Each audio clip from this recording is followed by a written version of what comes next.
Okay, we're about to get started in a few moments.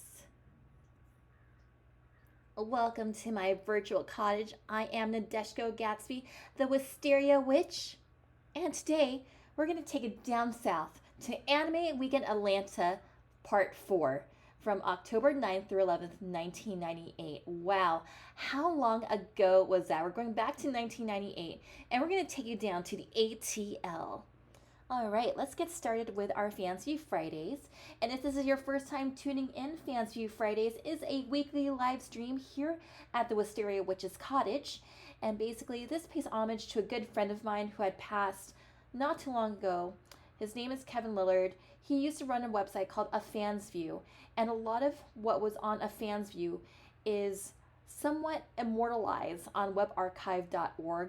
A lot of the website is no longer active, and I thought to pay homage to my friend Kevin to bring a lot of these reports back to light so we can keep these historical records of anime convention history. Because when you join me on this historical lesson, this historical journey through Fansview Fridays, you'll learn a lot about what anime fandom was like in the late 90s, early 2000s, before there was streaming, before there was even VTubing. So join me as we travel down to Atlanta for Anime Week Atlanta Part 4. With its first Japanese guest joining dozens of people from the anime and manga industry, Anime Week Atlanta is the fastest growing convention on the circuit. At the time, just for me personally, I heard like Anime Week Atlanta was like one of like the biggest party cons in the United States, because remember, we only had like about a dozen or so anime cons back in the late 90s, and people would like follow these conventions. People like Kevin Lillard, who would be going to a lot of these major conventions every other weekend just to give us coverage. So let's take a stroll into the past. All right, AWA, day one. All right, so day one highlights. All right, let's take a look at the people who made an early arrival at the convention hotel. Let's see if we notice any familiar faces in this bunch. I know this guy. The first familiar face seen at AWA 4 was Steve Bennett, student Iron Cat art director who was last spotted at NecoCon 1 week earlier. Bennett was one of several Iron Cat people who attended AWA. He didn't know he was being watched. Voice actor Michael Brady was spotted in the registration line, looking over the panel schedule to find where he would be needed. But with the cancellations of fellow actors Juliet Cesario and Scott Simpson, Brady had more work to do. Okay, first costumers spotted. A tie between this schoolgirl suited catgirl Nuku Nuku, who remembers that anime, complete with tuffled hair and the power things that projected from the anime character's head. And these girls who played a diminutive but delightful Belle Dandy and Erd from Oh My Goddess. They were spotted in line at the registration desk, which was occupied by a dozen people who wanted to get into AWA 4 at the very first opportunity. In the middle of the maelstrom was Lloyd Carter, vice president of Anime Week in Atlanta, sorting out badges for the early arrivals.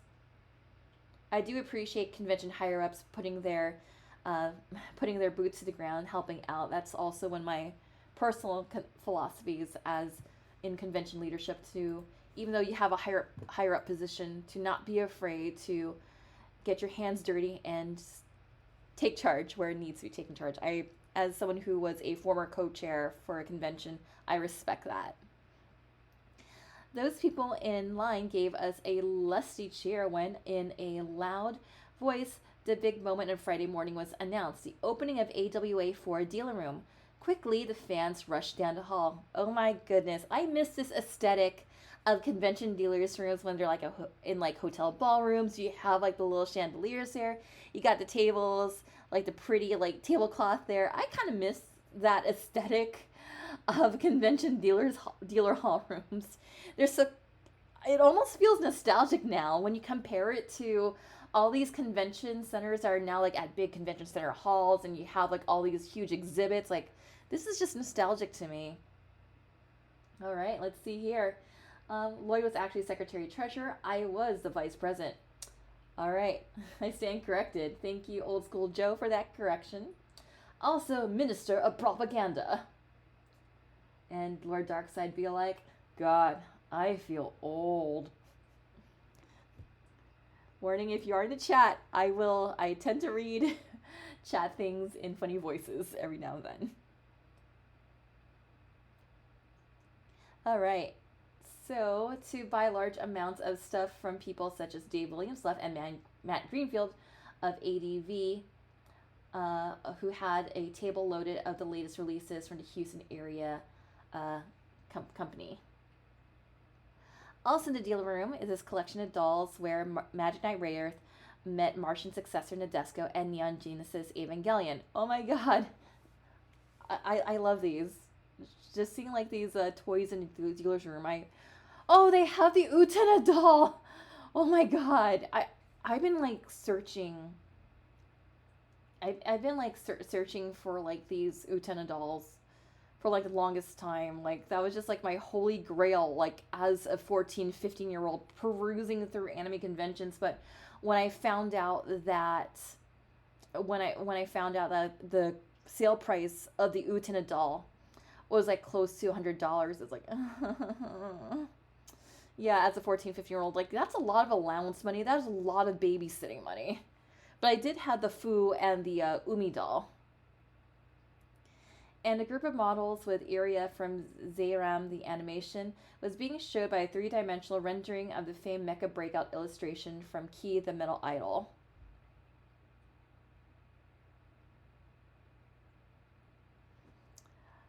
Okay.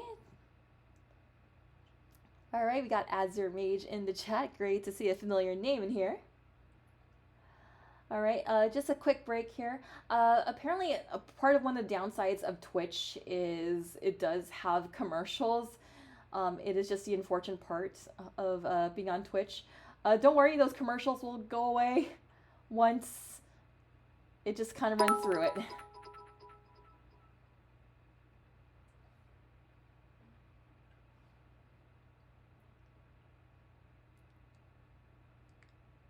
Okay, James Dawsey, ready to publish Shadow Chasers comic in 1999, was one of the people who went to NecoCon and at AWA4. At Dawsey's side was his mother, Teresa, the parent who saw nothing wrong with Dawsey's becoming a comic artist.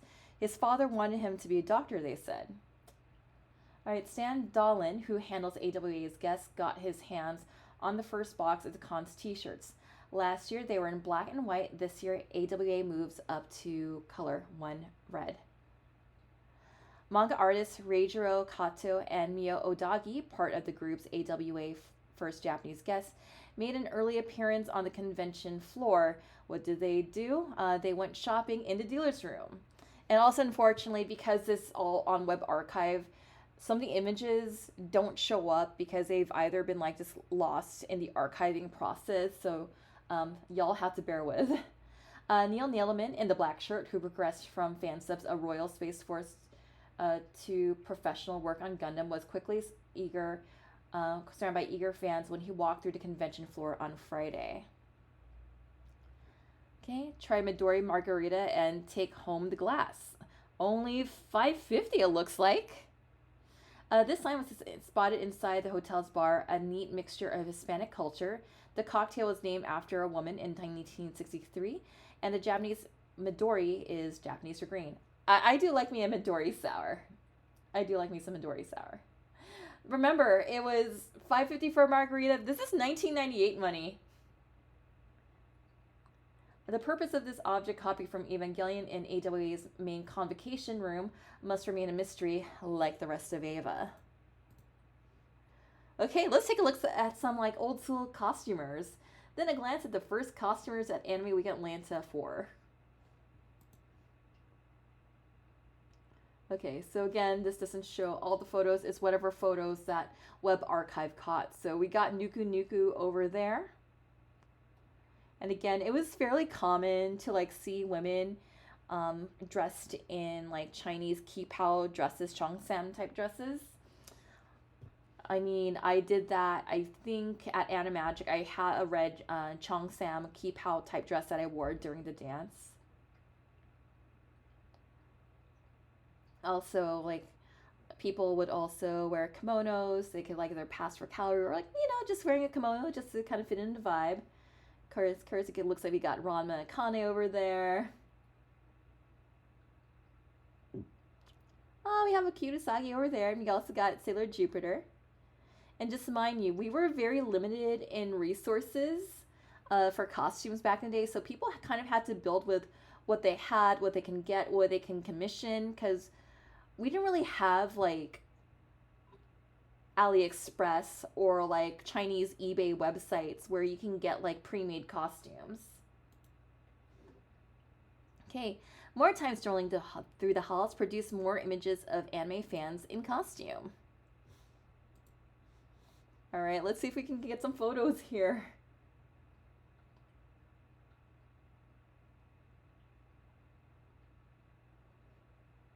Okay, let's see. We have the outer Sailor Senshi over here.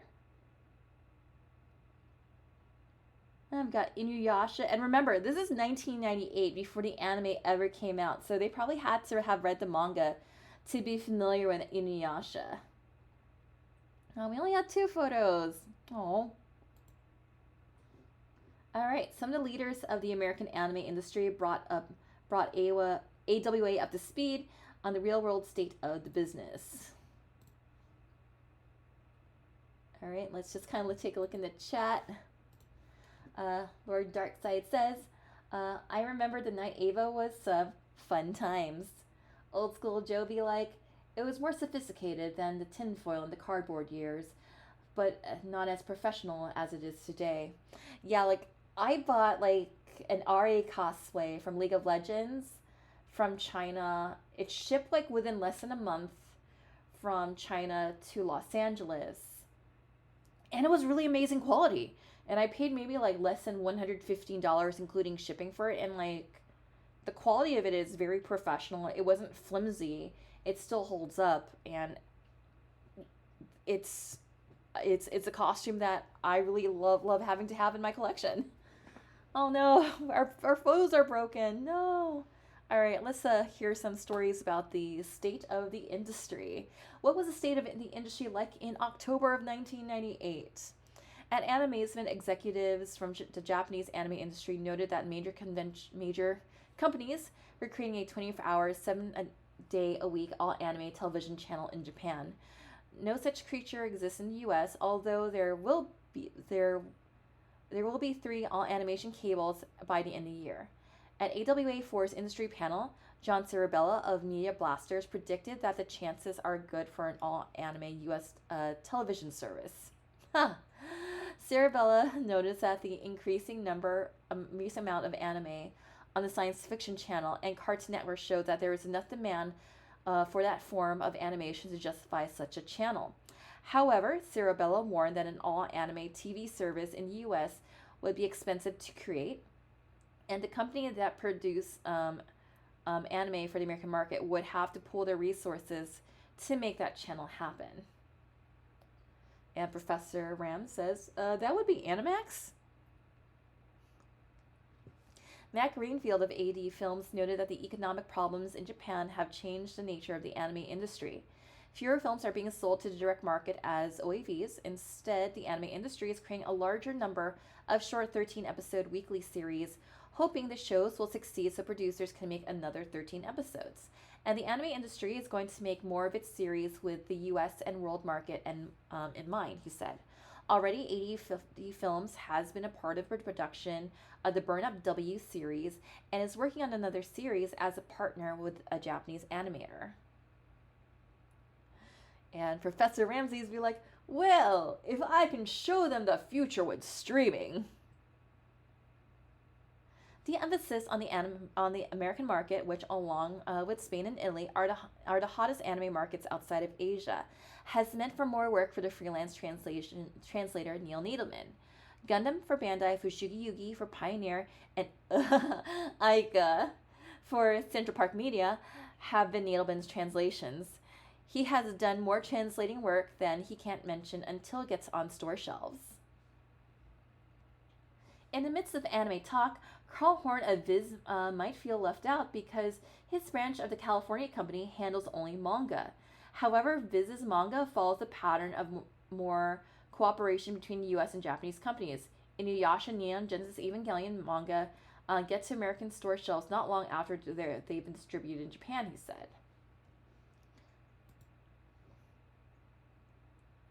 Then AWA took a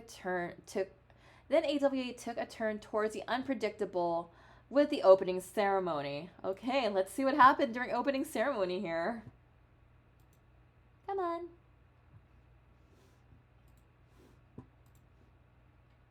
Hey, I know these cats. I followed them on Blue Sky. Well, at least I know I follow. Oh, hey! It's the Minister of Propaganda. I believe the Minister of Propaganda is in the chat. Introduce yourself. Make yourself known.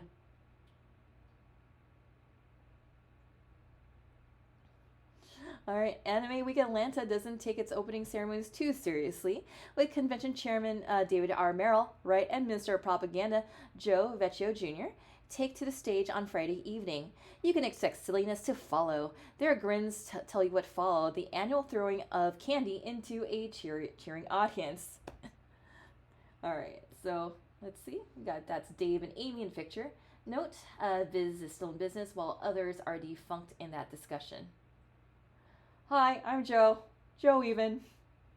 Joe Even. But are you Joe Ever? In one sense, Merrill and Vecchio had something they couldn't laugh about. High-profile anime manga figures such as Apollo Smile, Scott Simpson, Scott Houle, Leah Hernandez, and Torrance Smith had to back away from promises to attend AWA. However, those people weren't missed as much because of the quality of the guests who did attend. Among them was Tim Eldred, a longtime anime fan whose works as a director in the U.S. animation industry. Much of the animated Godzilla series is his work. See? All right. Media Blasters is still very much around, actually. Just saw them at Otakon. Yeah, I think I've seen them around, but I think anytime like I'm at an East Coast convention, I usually see Media Blasters having a booth there. Let's see. Tim Eldred works for Marvel. Nice. Damn, I'll eat a crow then, says Ramses. Well, Ramses, we got plenty of crows outside.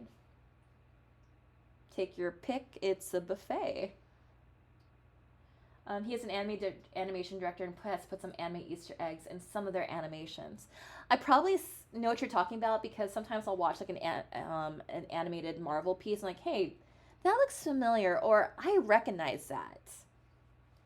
Special appreciation was due Kuni Kimura of Studio Iron Cat, the American manga importer, which marked its first anniversary at AWA.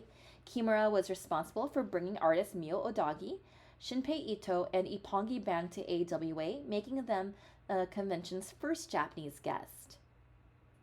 Other AWA guests got a chance to shine at the opening ceremony. People such as Jeff Todorek, once known online as Rich Lothar. Todorek still has anime fans talking about the amazing AV-98 Ingram costume from the Pat Labor that he built for the previous AWA. Amy Howard, once the English language voice of Nova in the dubbed televised Star Blazers, has become part of the strangest AWA tradition, the burning of a card from the Magic role-playing game. Role-players invaded the convention before AWA was formed, and that invasion had such a negative impact on AWA's founders that they decided to show their opinion of Magic by burning a card. Oh my goodness. In 1997, Howard provided the lighter to burn the card, and she happily repeated the task for 1998. I gotta ask Darius if they still do this to this day. Do they still do it? I need to know they still burn Magic cards on the stage for opening ceremonies. Let's see. Rest in peace, Amy. This convention was where she met her future husband. Aww. Burning the Magic card was a regular tradition. Amy was a very nice lady. I'll laugh if it was a Black Lotus. Yeah, I'll have to ask my buddy Darius if they still do it. The result, one seriously charged magic card which went up in flames before a cheering crowd of anime fans, many of which had never been to a previous AWA. For that audience, the night was just getting underway.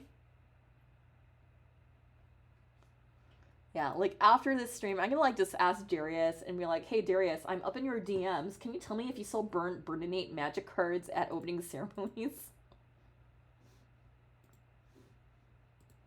You learn something new every day, you know. Oh, this is awkward in the 2024 kind of lens, but let's read on anyway. You have the correct page for the story of the Pongi Band concert at Anime Week in Atlanta, and not close order drill for the Georgia Regiment of Confederates. Oh my goodness, I'm gonna get canceled for this one. I'm sorry. The appearance by Civil War buff Steve Bennett and a friend was intended to be a part of the show, but it turned out to be more of a show than anyone could expect. I feel like back then you can get away with this, but nowadays, if you show up in Confederate gear at a convention, it would be bad news. But I will just leave it at that. I'm actually good friends with Steve Bennett. Great guy, history buff. I could always talk to him about like history, this and that. But he's a good guy. Yeah, Steve Bennett, I love that guy. Funny thing how Magic Gathering has cards made by mangaka. Yes. I haven't been to an opening ceremony in a long while though.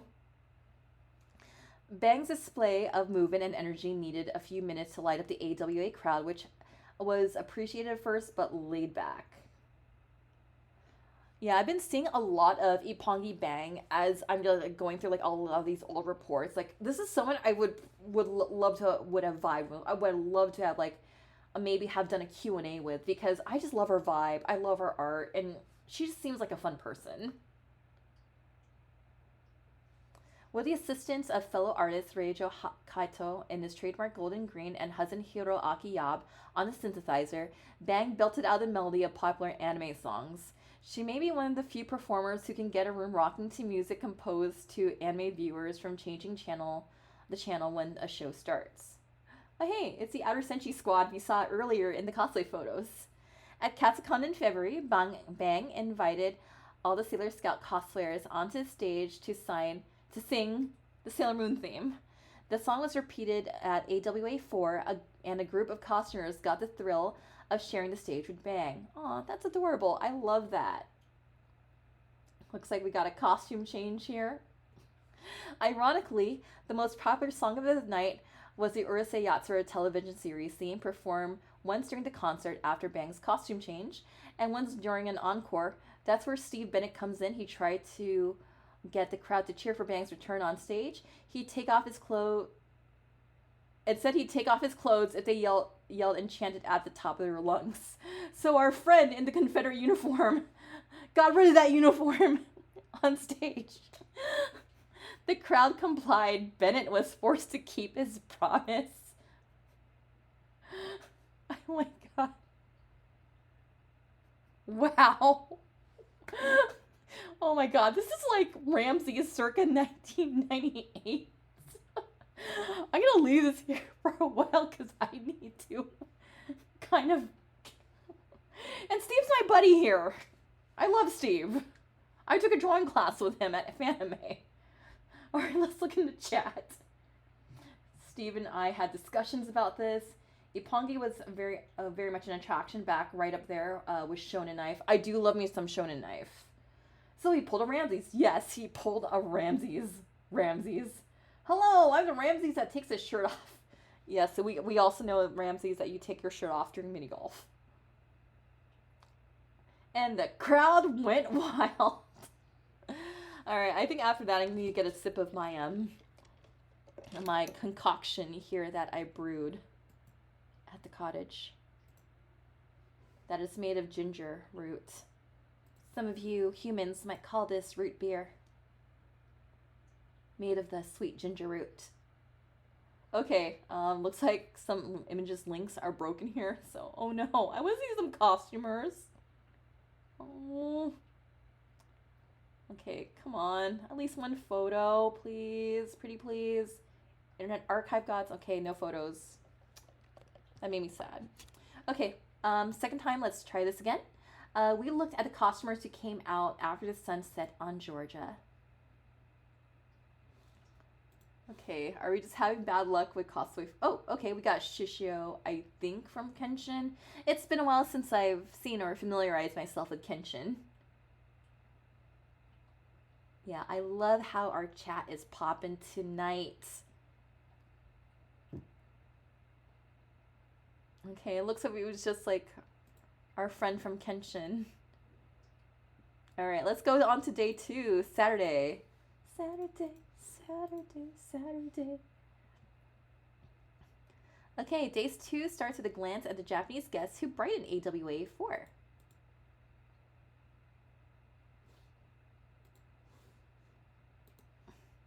And I'll keep in mind, if I'm ever co-chairing a con or running an event, to have someone be my minister of propaganda. I think that should be our social media person's title.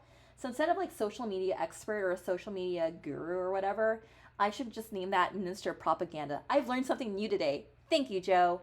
Everyone say, yo, Joe, in the chat. Yeah, I'm also sad that we've lost like quite a bit of images, but I'm also glad that we still kept like the text here. We kept some of the stories that happen at AWA 4. Alright, even though Anime Week in Atlanta celebrates the Japanese animation and pop culture, the convention had never had guests of honor from Japan until 1998. Studio Iron Cat provided a guest at AWA to celebrate the manga publisher's first anniversary. Leading the charge was Shinpei Ito, creator of the Moldiver manga and Hyperdolls manga, published in the US by Iron Cat. Moldiver and Hyperdolls was first widespread exposure in America, came when Pioneer released the OVA episodes. Steve Bennett always calls this artist Little Ito. Tsuyoshi Ito was always present at the Iron Cat's table, Iron Cat artist table during AWA. He was selling something best described as techno anime music made by Japanese DJs who sampled anime soundtracks and remixed their favorite voices to make unique soundtracks. The music was recorded on CDRs, and each disc was autographed by a DJ, meaning no two labels were the same.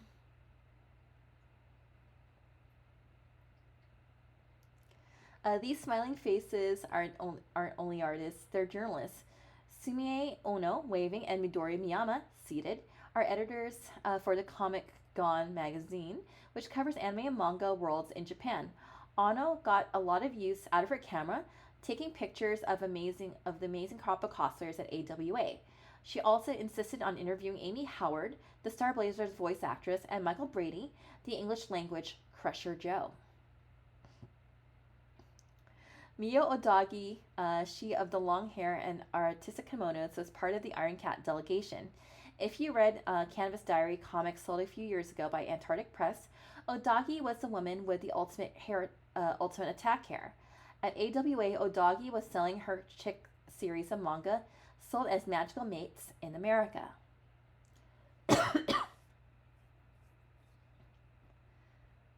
Reijo Kato has normal clothes, but when he goes to anime conventions, he breaks out this green and gold outfit that gives him the look of a large frog. Kato took a few minutes away from the artist's table to sing and dance on Friday night. In the general vicinity of Ippongi Bang, who brought her concert to AWA's opening night, Hiroyuki Yab, Bang's husband, worked the synthesizer for the show. The martial arts robe is no costume for Yab, who is an expert at that sport. The next day, Bang was at the Iron Cat artist's table, signing autographs and posing for pictures. Bang's decision to wear her Lum costume on Saturday meant for a lot of photography around the table. And she really does make a cute Lum. I think we have some photos of her of Lum here. Because I've seen like her cosplay photos. I'm like, oh my god, she's adorable. I don't know where she is right now. I hope she's doing well. Yes, we have cosplay photos. Let's kind of like walk the halls of Anime Weekend Atlanta for, looks like, I want to say that's what's her face from Evangelion with the twin tails, the class president girl, Hikari. Then we have Vampire Princess Miu. I've actually started watching Vampire Princess Miu since Retro Crush started streaming it. Not familiar with this character. Okay. I want to say that's appears to be Ukyo from Ranma, one of my favorite characters. Like I can't decide if who's my favorite girl from Ranma. Well, Ron-chan obviously, but if it right now who's my second favorite is a toss up between Ukyo or Shampoo. Okay, just scrolling down. We got Kiki. Yeah, I feel like Kiki is very evergreen at conventions. Oh, we have Noriko. I love Noriko. Noriko is my favorite character for Shuki Yugi. Just scrolling down here. We have Misao from Kenshin. I also like seeing some of the dealer's hall photos here. Just people just kind of browsing around. We have the Nami and we have a Saionji. And remember, just keep in mind that like a lot of our, anytime we had to like find for like multicolored anime hair wigs, we had to like go to like Party City for them. So like our color choices were very limited. We got Speed, and we got like another Kipow, part of the Kipow crew. So many of them that we had to use 2 pages to hold the pictures. All right, come on, show some photos here. We got Felicia from Darkstalkers. Felicia's my favorite character from Darkstalkers.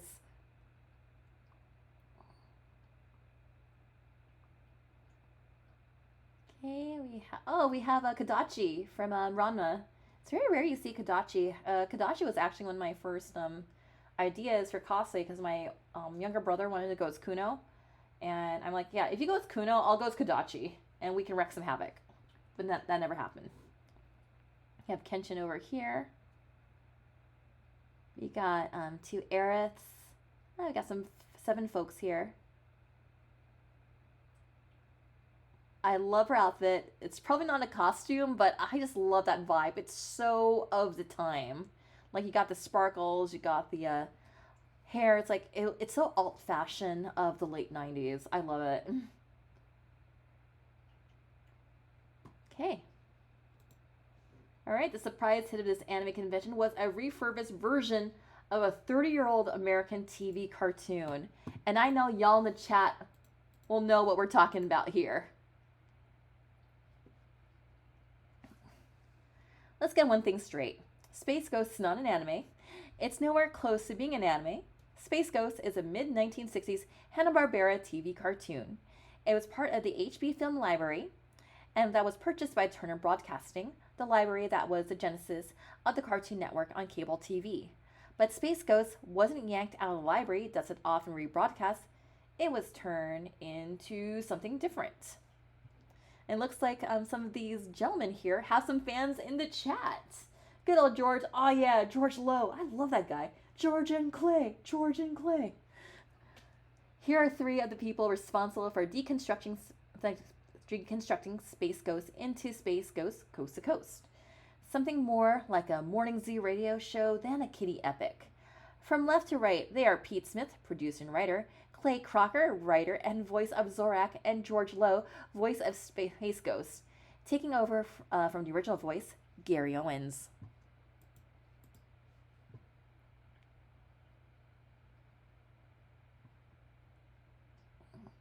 Those artists joined with the rest of the Ghost Planet crew to turn Space Ghost into a talk show host who uses 2 captured villains as his lackeys. They transformed the hero into a quirky 1990s kind of guy, boastful and loaded with flaws. The writers jammed the show with a massive number of obscure jokes, and they get the most of them on air. We don't normally tread into the base and unattractive, but we make an exception for you, the public, Lowe said to cheers from the audience.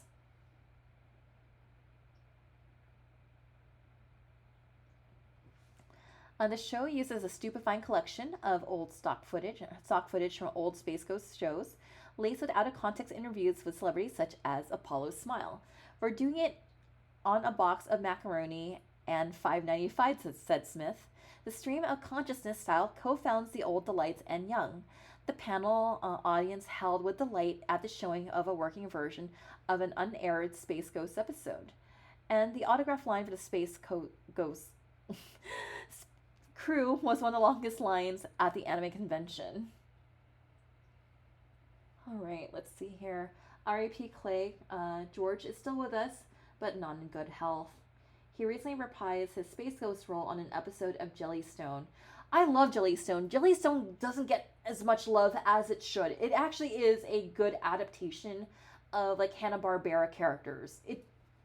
Y'all, like after this, y'all need to like watch Jellystone because that was like my comfort show when I was down with the sickness, so to speak. But that was like one of my comfort shows when I had to be out for a couple days and I had to quarantine. Again, if you haven't seen Jellystone, it is actually a good show. No, not the ads. Yeah, I can like just sort of just chill here and I can like just have like a drink and I can just filibuster for a little bit. All right. Okay, hang on. All right. Okay.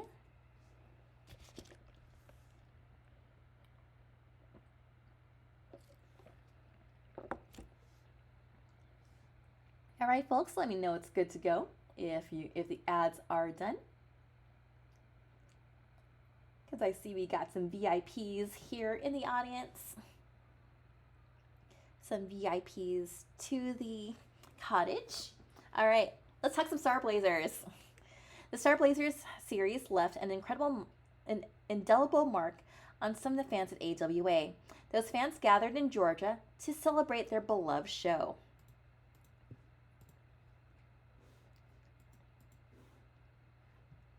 Space cruiser Yamato, the story of the resurrected Japanese battleship turned into a spaceship, was turned into Star Blazers for American consumption. The show is far from the accurate version of the modern anime fans demand, but it had a lasting impact on its viewers. Each year, Star Blazers donned their costumes and gathered at AWA to celebrate the show they loved.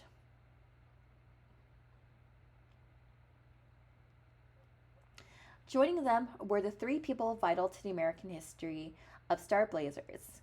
From left to right, they are Tim Eldred, who drew the U.S. Star Blazers comic, Amy Howard, voice of Nova and the U.S. dub version, and Bruce Lewis, who wrote the Star Blazers comics.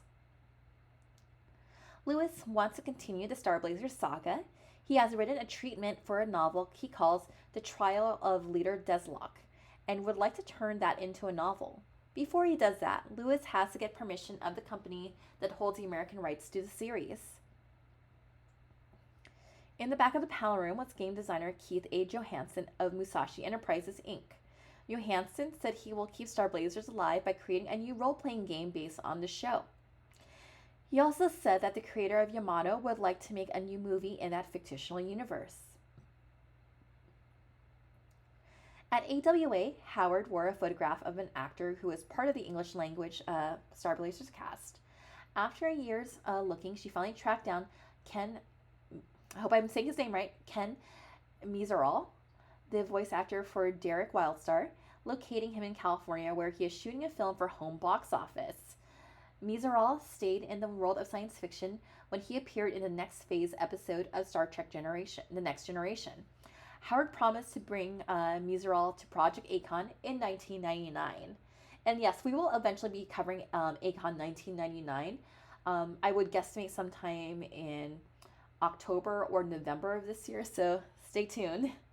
Okay, we got some people reminiscing in the chat. R.I.P. Bruce Lewis. He did the cover for the AWA 4 convention guide. If you could pause for a moment, I wanted to talk about the Apollo Smile incident. All right, okay, bring on the Apollo Smile incident, Joe.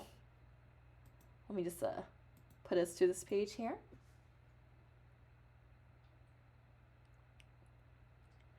So for while Joe is working on typing that out in the chat, let me just give you guys who might not know who Apollo Smile is just some context. So Apollo Smile was this blonde-haired, very bubbly, white chick from Connecticut who dubbed herself the live-action anime girl. She had like a few songs. She released an album. She did some voice acting. If you're familiar with Space Channel 5, she's the voice of Ooh La La. If you remember, if you're familiar with the channel Sci-Fi Network, there was a thing in 1998. It was like Summer of Anime or something to that effect, and she was like the kind of like was like the host of that series of like anime being shown during the summer. A lot of that summer of 1998 anime. That's how I got into like a lot of titles beyond I would say Sailor Moon, Dragon Ball, Robotech, and so forth. Because that's how I got into Urusei Yatsura. That's how I got into Ranma. That's how I got into Tenchi, and a lot more. All right, so kind of let Joe just kind of finish his thoughts on there. So just kind of give you the context. She dubbed herself as the live action anime girl. I would say people generally liked her. Anyone who interacted with her has always had a positive experience with her. So let's just kind of wait for Joe to finish his song. Let me just finish my drink up here. Ah, yes, a taste of ginger root. So part of Space Ghost panel was a preview of her appearance on Space Ghost. When she appeared on screen, she was booed by the convention attendees. Oh no. It's quite possible that because of this reaction, the episode never aired and likely ended her career as a live-action anime girl. She was not popular with the upper ups at AWA. Oh, that's sad because I've always wanted to just meet her in person, just kind of see what she was like.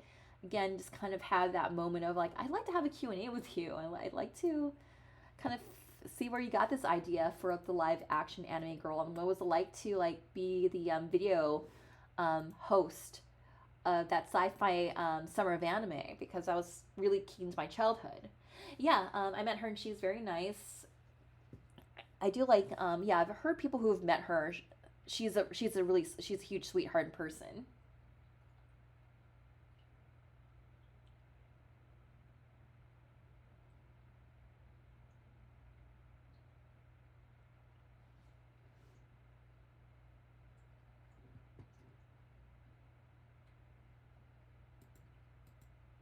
Oh no, not the moderator. Ah! Okay, I had to fix this moderator Streamlabs thing because it's a little bit too sensitive. Alright, I apologize for that, okay? I will fix this. We have the technology. Because I don't know what they said wrong, because sometimes like one time I was on Discord and I was like, yeah, I'm looking forward to the ball to the ball. Ball meaning a ballroom dance. And then like Discord like kind of like gave me a warning. It's like, please do not use foul language, like, but I'm using ball in terms of ballroom dance. I swear technology sometimes doesn't understand how to context.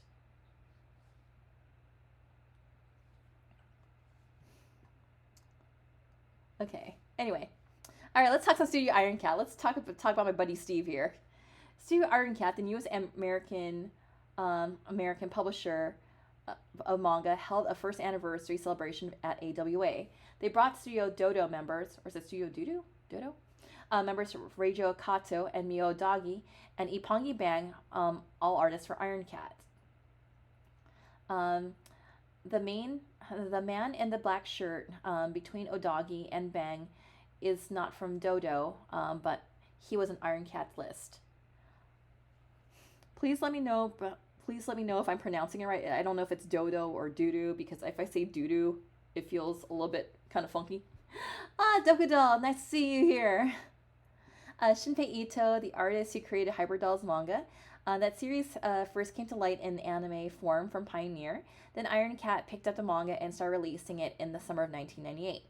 Ito said that female space aliens in hyperdolls were based on Piggy Patch Girls, a pair of idol singers who fought evil characters in a 1982 Japanese TV show. I've seen clips of this, by the way. I wanted to create an improved version of this, so I created Hyperdolls, said Ito. It so happens that the outfits worn by Micah and Neo, the Hyperdolls who look like the Piggy Patch Girls outfits. You can attribute the monsters which challenge the Hyperdolls to Ito's love of sci-fi movies. He wanted to be a director, but it was easier and less expensive to be a manga artist. Ito's latest title sounds line natural for manga fans. Tokyo Exploding Schoolgirl, a cross between Hong Kong action films and Japanese high school life. Why does so much manga seen in the US seem to be so based in high schools? The first explanation from Iron Cat's artists is that most manga published in the US is aimed at high school readers. The second explanation is that high school experience is a universal, riveting experience for the Japanese. The third reason is that all Japanese high school students wear uniforms, so they're easier to draw than characters with distinct wardrobes. Kuni Kimura, in charge of Iron Cat, announced that their next project would be a line of Crusher Joe comics approved by Haruka Takachiho, who created the Crusher Joe as a series of science fiction novels. Kimura credited accomplishments to Takachiho's friendship with Bang. Branching out from comics, Iron Cat will soon release a collection of toys based on Capcom video games, such as Street Fighter and Fatal Fury. Fatal Fury.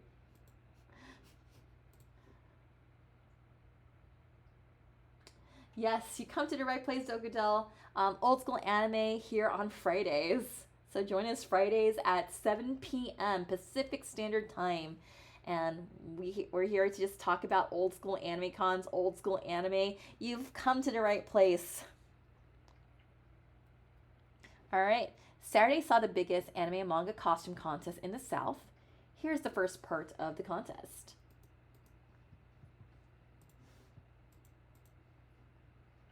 Okay, all right, let's look up what entered into contest. And if you recognize any of these anime, manga franchises, just shout them in the chat, because I might not know all of them. Okay, we've got Harlock over here. That's Matt Murray as Harlock. Nice. All right. I do like that Kiki. It's very adorable. Got an Inuyasha over there. Looks like Dave Merrill is like our master of ceremonies. I want to say that's Rubius. Wise dude. Wise man. Why did I say wise dude? We got the Outer Senshi over there. Carol Ann Rhodes as Kiki, head of volunteers. She's adorable. I like how we have like this hype guy in the background here. Just having his hands in the air, like, yeah, let's go.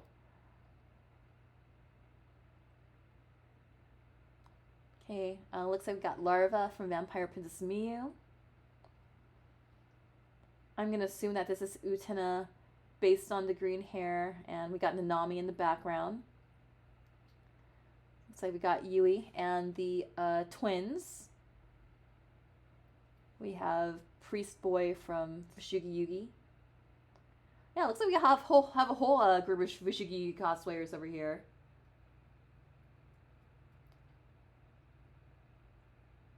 Just kind of scrolling down slowly. Yeah, Chichiri, yeah, priest guy. I feel like it starts with a C. I forgot what it was. Yeah, Swashu from Tenchi. She's one of my favorite characters. Okay, we got Mononoke. We got Ryu from Street Fighter. There should be a second page to this, yes, followed by participants, and the second part of the contest. Okay, part 2. Wait, which one was you? Were you the Washu? The crowd would start chanting, Washu. Oh, Caldina. Well, yeah, let's go back to that one again. Oh my god, this looks amazing. I love it. So cool. Yeah, I just had to like this flashback to that one. So rare you get to see like people cosplay as the villains from Ray Earth.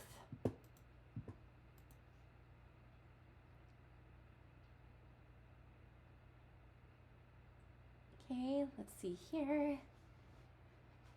Kind of like just scrolling down. We got Kenshin and Misao. Not sure who that orange person is. Team Rocket. The Mononoke Hime was my best friend. Aw. Looks like we got like Ray Earth here.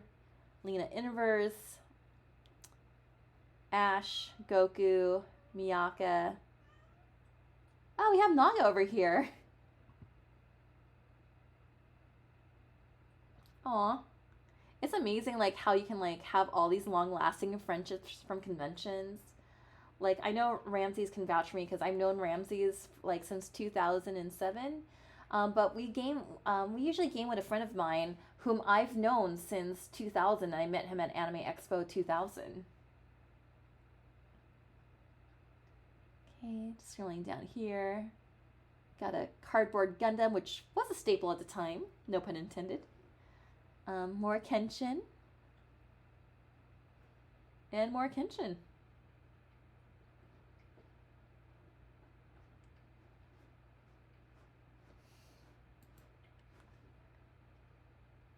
Okay, and concluding with the third group of costumers on stage.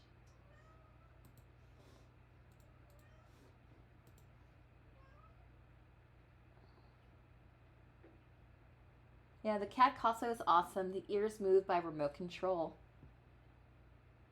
Yeah, looks like we got more Kenshin here. Slowly scrolling through. Oh my god, is that a Dr. Tofu? Because I was like, because of how blurry the images, I'm like, okay, that's not Snoopy. It's definitely a skeleton. Okay. Hassan Yorse Yatsura. Scrolling through.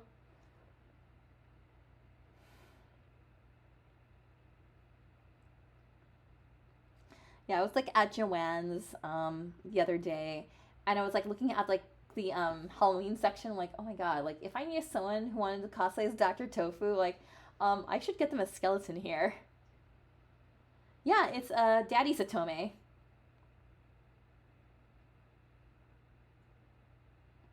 Lol, Daddy Satome. Is that Matt Greenfield I see and his epaulets? You got our Star Blazers crew here. We have Kaneda from Akira. Looks like we got some plug suits from Evangelion.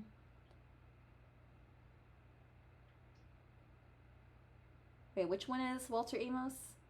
On the left-hand side?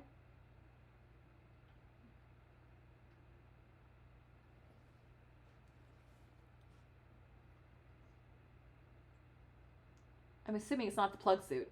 That's not Walter Amos. I'm assuming he's a character from Akira? Ah, okay. He's part of the Yamato crew. I will let him know, like, hey, Walter, you were on my stream last night. Alright, finally, the celebrity judges decided which costumers deserve the night's awards. Alright, best of show. It will be a mystery. Best of show, a mystery. It's whomever you want it to be. Anyway, audience favorite, Washu. As evidenced by folks in the chat that people were screaming and chanting Washu in the crowd. Best individual, as we have this cat right here. It sounds like, yes, cat cosplay was awesome. The ears move by remote control. It was designed by a guy in Orlando. Best group. Can't tell what they're cosplaying from. Oh, looks like there was Ippongi Bang in her Urusei Yatsura Lum costume. She is giving out the award to the Ash and Jessie. Okay, best of show is Mononoke. Thank you. Thank you for the information. I very much appreciate it. Now it's no longer a mystery. We solved it. Congratulations, you, Mononoke. Over 20 years later. Amy Howard's award looks like it went to our friend Walter here and his buddy from Star Blazers, Battleship Yamato. I still need to see that series. I know. I'm a bad old school anime fan. What? I grew up watching Sailor Moon and magical girl stuff in the late 90s. I was a girly girl who liked girly girl things.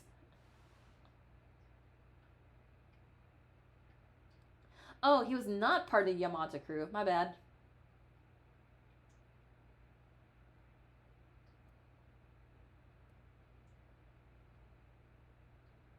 Okay, Shinpei Ito's award. Looks like it went to the Sailor Moon crew over here. Oh, I see. He was probably the gentleman in the epaulets then. My bad. That is my bad. All right, Steve Bennett's award looks like it went to this Kenshin duo right here.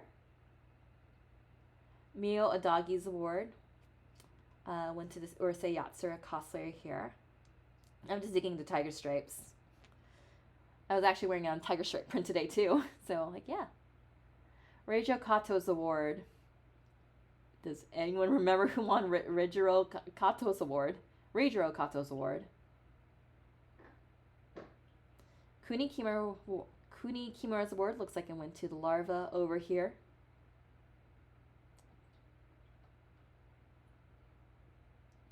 Ed Hill's award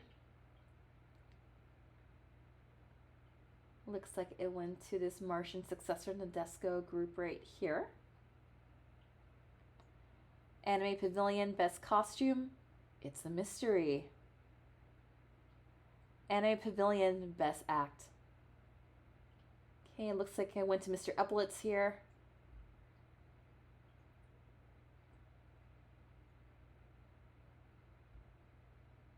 Alright, Best Kid went to the Mononoke. That looks really amazing. I'm just kind of looking at the details on it too. No, I just love the necklace. I love the mask.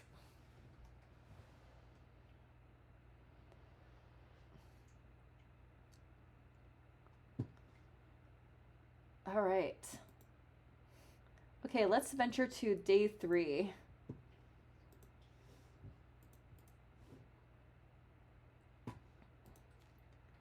Okay, all right. Yet even more costumers from Saturday and Sunday grace this page. So many we had to split them in 2 pages. Here's a glance at one group. Yet even more AWA cosplayers. All right, let's just see what fandom looked like in 1998. Hey, we got a crew of Kenshin cosplayers here. Oh, I love that outfit. I love the fan. We have Miyaka and Noriko in the background. Just scrolling through. Yeah, we've got some Ryogas trying to find their way. Hopefully they find what they're looking for. Chichiri. And looks like we have Anime Ego's booth in the background. We got Toski, my husbando from Fushigi Yugi, and Yui. We got Shredder from Ninja Turtles, and was posing right next to an ancient artifact known as a payphone. We got the backside of Ukiyo over here, browsing through the dealer's hall. Just kind of scrolling through here. All right, and head here for a view of other group of cosplayers we spotted AWA 4 on Saturday night and Sunday morning.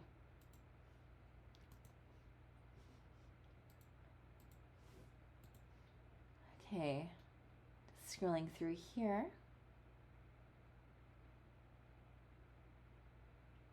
Got Star Blazers. We got the Nami over there. I also remember, like, back in the day, because I was here for the final days, like, people posting parties and on, like, a flyer board right here, because that's where you knew where the party was happening. Because remember, you didn't have cell phones back then, you didn't have smartphones, you didn't have Discord, you didn't have a group chat that you can go to your phone to, like, look up. Like, if you want to know where the party was at, you'd go to, like, a board at the, like, main desk of the registration. You see, like, who was hosting the parties.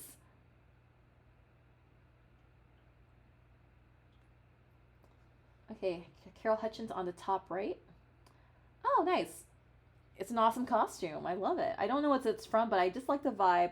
I like the aesthetic of it. Carol was one of the group from Boston, and she and her friends Kathy ran Deslocktoberfest. Okay. Alright, looks like we have more Star Blazers here.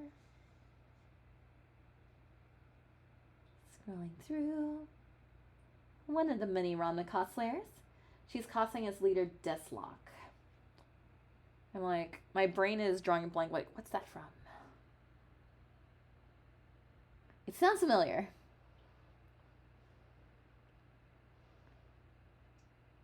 She and Kathy had the gamelan sock puppets.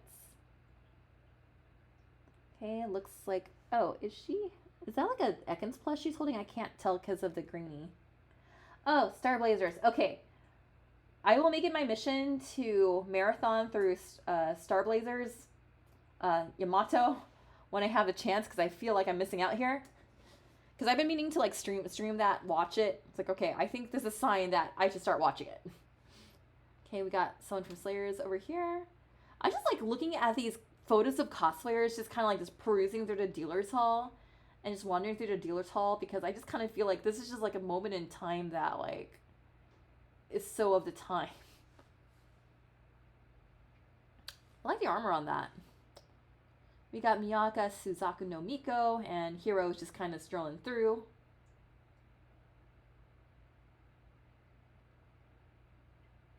Desla Oktoberfest is a classic party. In order to enter, you had to degenerate Earth. Denigrate Earth. Okay. Alright, so... Oh, we have a Mokina here. That's adorable. I'm assuming this is a Hitomi from Escaflowne.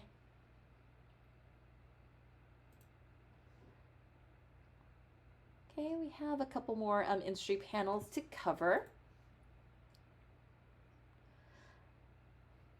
Yeah, thank you for stopping by, Murasa Kitsune. It's great to have you here. Definitely join us again next week, 7 o'clock Pacific time. I think our next one is going to be NekoCon, and we'd love to have you here. There would be no anime convention without the people who put up the time and effort to stage events. They told their stories on Sunday. All right, let's hear it from the ancestors. What wisdom do you bestow upon us? 5 years ago, there was only a couple of anime conventions in North America. In 1998, there were around 25, and a couple of new events could follow in 1999. The rise of conventions matches the increasing popularity of anime and manga, but it also shows the determination of the fans who decide to start these events. Rebecca Norman and Sean Eason are Colorado anime fans who helped start Nondiscon, the Denver area convention. They enjoyed anime conventions in other areas so much that they decided to bring the fun to the Rocky Mountains. It's worth it, Norman said at an AWA panel on Sunday. The reason that we do this is we love anime and want to share it with the people who don't know what a vast world of creative joy there is. Lloyd Carter, Vice President of Administration for Anime Week Atlanta, said Atlanta area fans took their lead from two events. Women's Project Acon, the nation's oldest anime convention that's held each year in the Dallas area, and the other event is DragonCon, the large science fiction convention held each year in several downtown Atlanta hotels. Carter runs that con's video room. Seeing that anime video rooms at DragonCon always were packed, in 1995, Carter and others linked to the Anime X fan club decided to start AWA. The event has been so successful that AWA has had to change hotels twice to handle the growing crowds. The next move comes for the 1999 event. Joe Maxwell, chairman of Animazement in Raleigh, North Carolina, said he decided to advance from a Star Trek convention to an anime convention. Animazement, which ran for the first time in 1998, had to overcome some bad weather. A heavy opening storm flooded a hotel room, forcing the move of convention's art room. Making up for that misfortune was the reaction of fans who offered to assist at the last minute. There were people who walked off the street and volunteered to help. They were shining, said Maxwell, in appreciation to those people who made Animazement work. There's one big disadvantage to being a convention chair. You don't get to enjoy the event you stage. Norman said she spent so much time on registration and logistics, she missed most of Nondiscon. Still, the 72 consecutive hours of work help other fans to enjoy a summer weekend.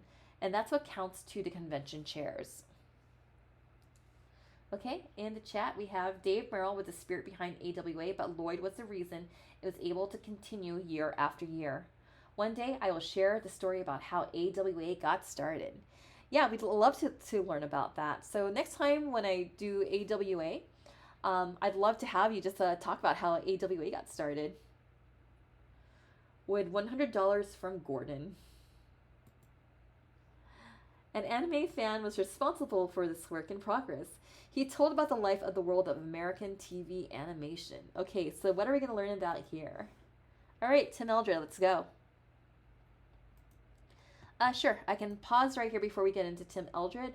I'm going to go ahead and sip on my ginger-based magical concoction.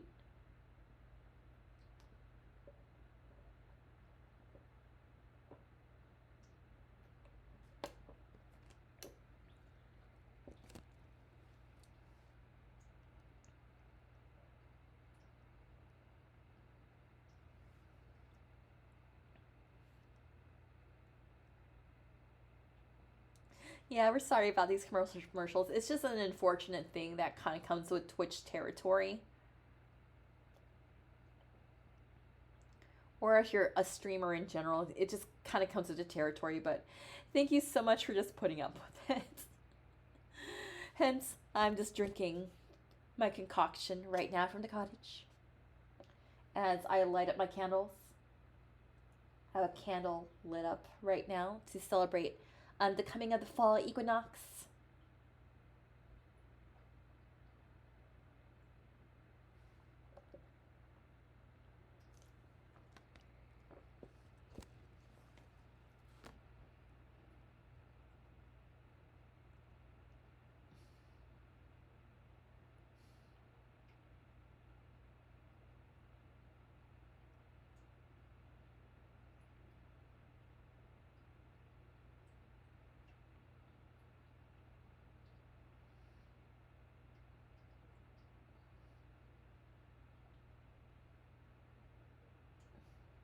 All right, let's talk some Tim Eldred.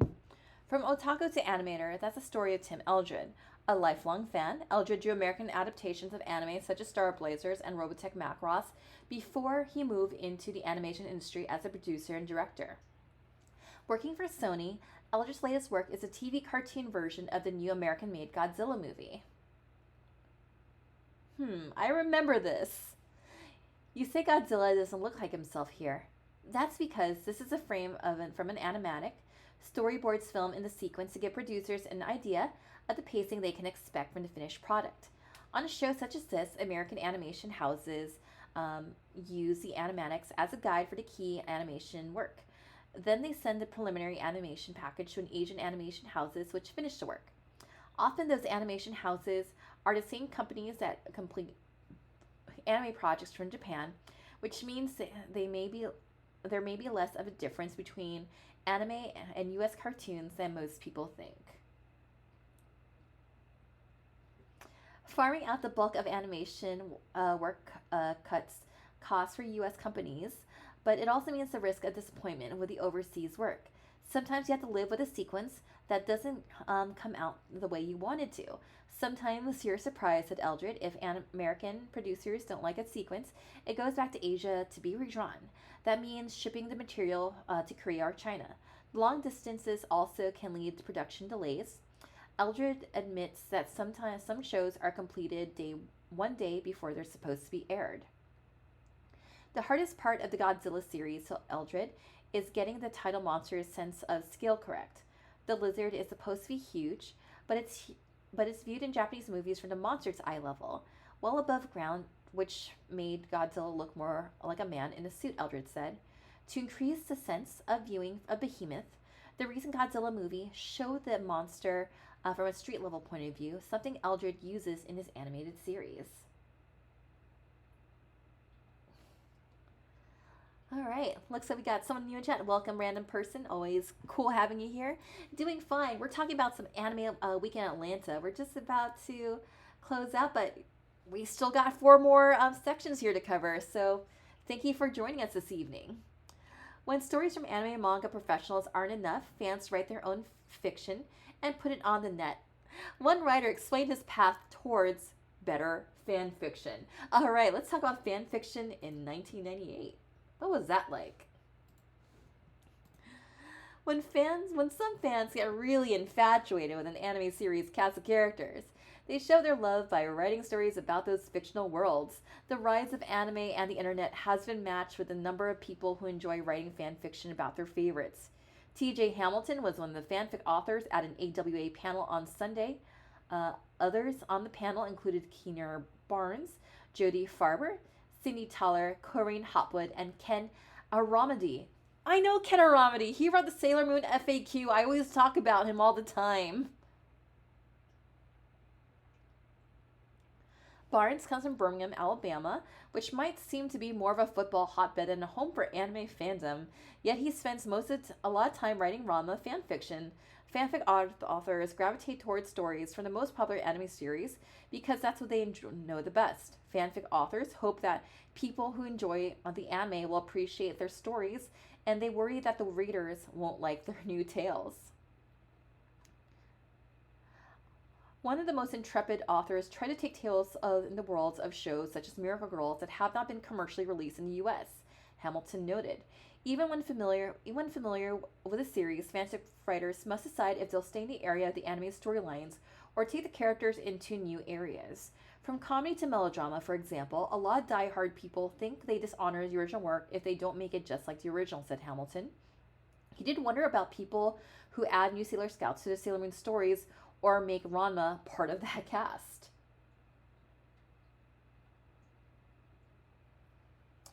To answer your question, random person at Sailor Moon FAQ, Sailor Moon frequently asks questions. This was a guide that was very pertinent in the late 90s to understand the differences between the American adaptation of Sailor Moon versus what was released in Japan.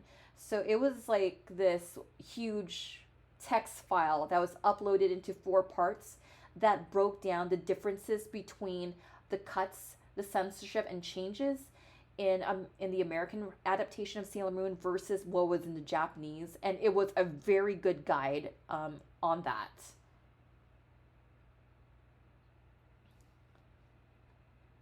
Oh yeah, girls definitely love the Gundam Wing fanfics. I was one of them.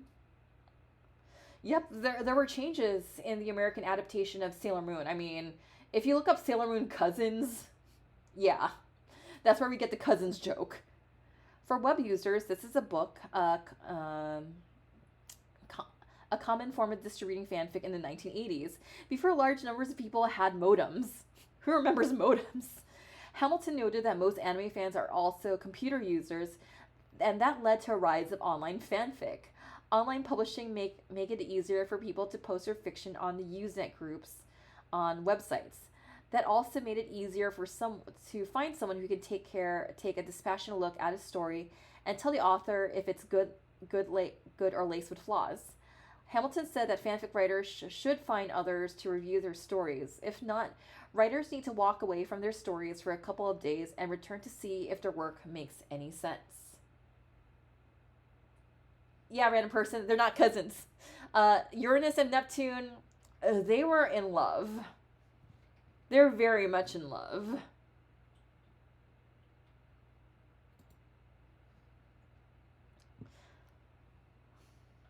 Sakura and Tomoyo, on the other hand, are cousins.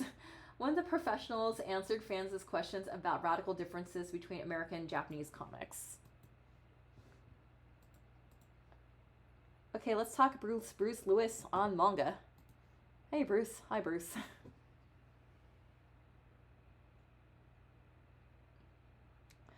Bruce Lewis draws Western-style art in his job as a commercial illustrator, but he also has studied the manga style of drawing in his previous jobs as an artist and on the Robotech and Star Blazers comics. Lewis has studied the differences between the way of comics and manga are drawn, and he's found that it goes beyond superficial. Lewis demonstrated the differences at his AWA panel on Sunday. First, a typical American-style comic face. Jutting jaw, small eyes, prominent cheekbones, and anatomically proportional features. This face could be the prototype for dozens of 20th century comic book heroes. I can see that. Then a manga style face with large eyes, stylized eyebrows, small vestigial nose, sloping jaw, and tiny mouth. The pattern can be seen in male and female faces in Japan. Both the American and Japanese drawings are recognizable as faces, but the differences are clear. What Lewis noted is that the differences are more of a matter of style. They're the differences between Western and Eastern cultures. Lewis used the phrase abstraction versus depiction to explain the difference. American comics try for a nearly literal rendition of characters as they would appear in the real world, he said. Japanese manga tell stories of their characters in their faces. The eyes are a symbol of the inner character, said Lewis. The face is more like an easel, a blank canvas for the expression of emotions. In manga, the smaller eyes, typical to American comics, are reserved for villains. What Lewis didn't mention, but is an obvious, though close examination of faces, is that manga artists have stylized their American Asian facial features in their drawings. Iwatase, for example, looks very much like the characters they draw, from the shape of her head to long legs and arms. Watase is unusually tall. Now that manga style is fashionable and part of the comics subculture, some comic artists are trying to incorporate that style into books and intended for a mainstream audience, Lewis said. He's not impressed with those efforts because it tends to only graft large eyes onto Western bodies and heads. You have to think in Japanese almost to draw a manga comic. Otherwise, it'll look stupid, Lewis said. And while some Americans say that manga and anime characters look alike because of the big eyes, Lewis said American comics characters tend to look the same to manga readers because of the small eyes. Okay. After keeping his eye on AWA all weekend, the author has some closing comments. So this is a section of Kevin's final thoughts on the convention. Okay, let's see what he has to say on this wrap-up of AWA. All right, author's notes. This is usually my favorite part of Kevin's convention reports. Excuse me for a moment. All right. Every convention has that quiet, reflective moment when the displays have been removed, the rooms are empty, and the final stragglers are checking out of the hotel. From the weekend's excitement comes the return to the mundane, workday world. Conventions are wonderfully vibrant events, and it's sad when one has to end. Anime Weekend Atlanta had that... Yay! Thank you for the raid, Rams. Appreciate it. Anime Weekend Atlanta had that moment this evening where the colorful costumers have walked, and the only sights were people hauling carts loaded with chairs and equipment. The TV signs advertising weekend panels and contests now bore the schedules of business meetings. That special convention sound, a blend of anime music, excited chatter, and video game bleeps, was replaced by the hum of vacuum cleaners. It's over. Time to make sure the hotel room is cleared of the weekend's purchase and souvenirs, packed the bags, and ready for the trip home. While Anime Weekend Atlanta is hundreds of miles from the author's home, it's the author's home convention. For years, the author dreamed of attending an anime convention. Somewhere on the shelf lies a 1991 AnimeCon program book purchased by the mail through an associate membership. The author nearly got to AWA in 1996. He purchased a membership, but never made the trip.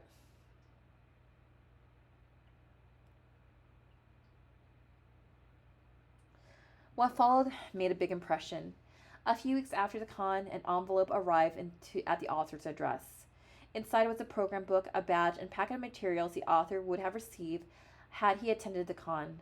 The kind gesture convinced the author AWA was the sort of event he should attend, and a trip to AW3 followed in 1997. AWA has a fine group of people in charge: Dave, Joe, who's in the chat right now, Lloyd, Badger, Jingaro, Stan, and the rest. Their friendliness and humanity are a big reason that people keep coming back to AWA year after year.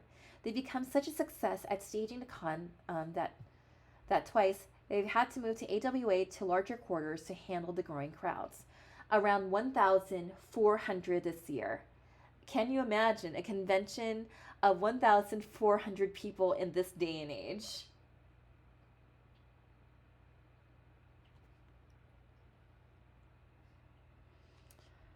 People make anime conventions work, grow, and entertain. The anime is only a small part of the story. These cons aren't film festivals, they're parties and celebrations. The energy at a con comes from the people who are enthralled by the exposure to many worlds of anime. All those costumes, all that effort to travel across the miles comes from a love of this unique form of entertainment. AWA was the birth AWA 3 was the birthplace of this webpage. The author thought it would be fun to drag a digital camera and a laptop to the convention, take some pictures, post them on the web, and see what happened. AWA was an overwhelming experience that the author couldn't wait another year, so he traveled to as many conventions as he could reach. The reaction to the webpage was so positive that the author became determined to live up to a reputation of posting convention stuff online as quickly as possible. In 1997, the author slipped away on AWA's final day to attend the season's final Winston Cup stock car race. This year, there was another major race in the area, the Petite Le Mans sports car race at Road Atlanta. The temptation was there. The author is an anime fan, but he was a racer first. But the anime convention promised to offer more fun. The decision was easy: stay at the hotel all weekend. This report will mark a slowing of the changes on this page. Nothing's wrong. It's just the end of AnimeCon season in the US. 4 long and lonely months will follow. No conventions to brighten a dull life. Then it all starts again in February 1999. Katsucon, Animazement, and Anime Central at monthly intervals, followed by a flood of summer conventions. The author plans to head home and start making hotel reservations, so he'll be ready to do so all over again with more convention reports next year, filled as fast as his modem can handle the uploads. Okay, let's look at some comments here. Looks like we got some love for Badger. Kevin had a great career announcing for and writing about racing issues. In fact, one of my next costume projects is actually inspired by Kevin's love of racing. So I'm very excited to have that costume ready. It's almost complete. I just had to finish the jacket. I just had to finish the dress. So I do have an outfit that I'm making for cosplay that is very much a tribute to Kevin's love of racing. And here's a special bonus for anime fans, a scan of sketches by manga artists who were at AWA 4. Okay, let's just take a look-see here. Okay, we got some guest sketches. Let's remove this dealie right here. I wonder what Kevin would have said about the NASCAR races here in Chicago.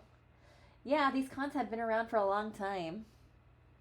Yeah, I remember going to Anime Central in 2001. I have a story of how I got my butt over to Anime Central 2001, and it involves my college application. Katsucon I finally went to in 2013. I've never been to AWA, but I've been convinced to check it out. It's by Darius.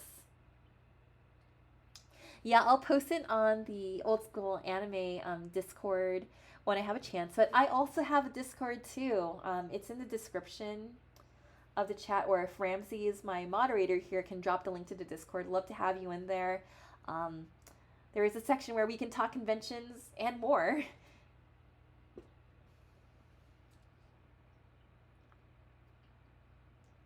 I think I found the Sailor Moon FAQ thing. Yeah, the Sailor Moon FAQ thing, it's been posted around the web a lot. So I just kind of like scroll here. Okay, collected AWA. These were these sketches by manga artists who are guests of honor, clockwise starting with the lum at the upper left-hand corner. Sketches by Midori Miyama. Okay, this looks like Comic Gone here. That's Midori Miyama. Reijo Kato is this dude here that kind of looks like a Teletubby, maybe? Reijo? Yeah. Steve Bennett, I believe right here somewhere. Going clockwise? Okay, clockwise.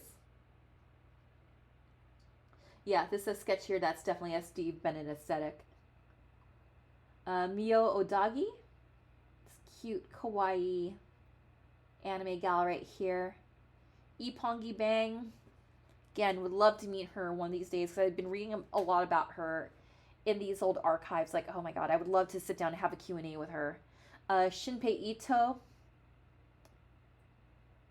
and then we have Tsuyoshi Ito right here. Yeah, a nice collection of all these artworks.